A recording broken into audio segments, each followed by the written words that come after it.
Have you had low back spinal surgery and you're still suffering with severe sciatica, low back pain, or pain into the hips, and the surgery just didn't seem to resolve it? Many times when people are suffering with these symptoms, they have a disc that's effacing the cord. They go in for surgery and they either clip the disc or they do a spinal laminectomy, and the outcome for these conditions sometimes is favorable. But there's also a percentage of patients who go in for low back disc surgery, they get it done, and they're left with the same problem that they went in with, which obviously is a little disconcerting, going through the anxiety of that type of surgery and then the long recovery. Now, we've over the years seen many cases who unfortunately did not recover fine following low back surgery, and we find often that these people suffering with chronic sciatica and low back pain is due to postural muscle tone imbalance. The muscles become locked, they don't let go. And something interesting that most people don't know about, low back, and for that matter, most of the postural muscle tone in the body is controlled in the upper neck, in the brainstem, which is housed by this top vertebra. The top vertebra of the neck, called the atlas, sits right under the skull. The brainstem sits inside of it.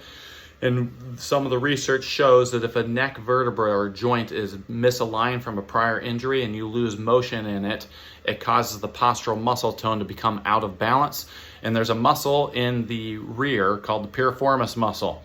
Oftentimes, sciatica is due to that muscle entrapping the sciatica nerve, which is replicating that pain, and the tone of that muscle is actually controlled in the upper cervical spine.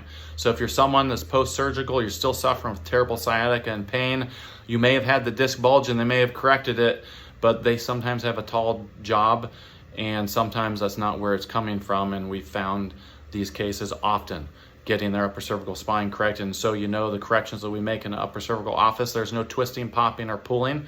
We take 3D imaging, which allows us to look at the joints to see exactly how the segment's off, and then the patient is lying on their side. It's a very precise tap.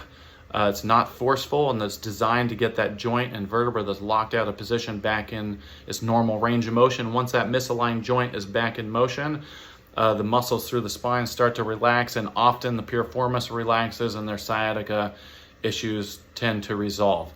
So if you're someone who's frustrated, you're in pain, you're sick and tired of being in pain, I hope this video has found you and you do a little background research, and because there are answers. There's always an answer out there for something you're suffering with. You just got to dig a little deeper and sometimes out of the mainstream. All right, hope this video helps.